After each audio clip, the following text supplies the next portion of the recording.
Hello అందరికీ, ఎలా ఉన్నారు?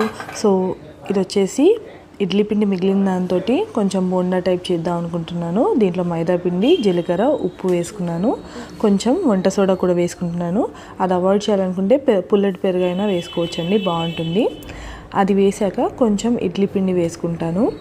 అది కలుపుకొని ప్రాపర్గా మిక్స్ చేసుకుంటే, ఏరియేషన్ వచ్చేటట్టు ప్రాపర్గా మిక్స్ చేసుకుంటే మీకు పిండి రెడీ అవుతుందండి. అది కొంచెం పక్కన పెట్టుకునైనా వెంటనే వేసుకోవచ్చు.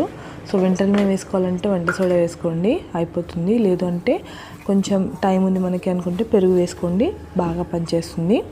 అండ్ దీంట్లోకి ఇడ్లీ పిండి వేసుకున్నాను కదా, ఇలా మిక్స్ చేసుకుంటే ప్రాపర్గా ఎంత లమ్స్ లేకుండా మిక్స్ చేసుకుంటే అంత బాగా వస్తాయండి.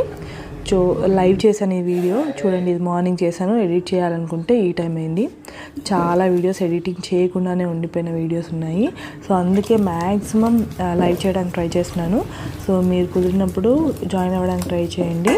మీకు ఏమైనా ఇంట్రెస్టింగ్ థింగ్స్, ఏదైనా రెసిపీస్ కావాలనుకుంటే నాకు కమెంట్ బాక్స్లో మెన్షన్ చేయండి. నేను చేసినప్పుడు లైవ్ చేయడానికి ట్రై చేస్తాను. అండ్ ఎడిటింగ్ అవన్నీ టైం కొంచెం కష్టమండి, బట్ ట్రై చేస్తున్నాను. బట్ స్టిల్ హోప్ ఈ వీడియో మీకు నచ్చినట్టయితే లైక్ చేయండి, షేర్ చేయండి, సబ్స్క్రైబ్ చేయడం మర్చిపోకండి. Thank you, cheers, bye. ఇవైతే ప్రాపర్గా వచ్చాయి, నీట్గా తినేసాను నేనైతే. బాయ్.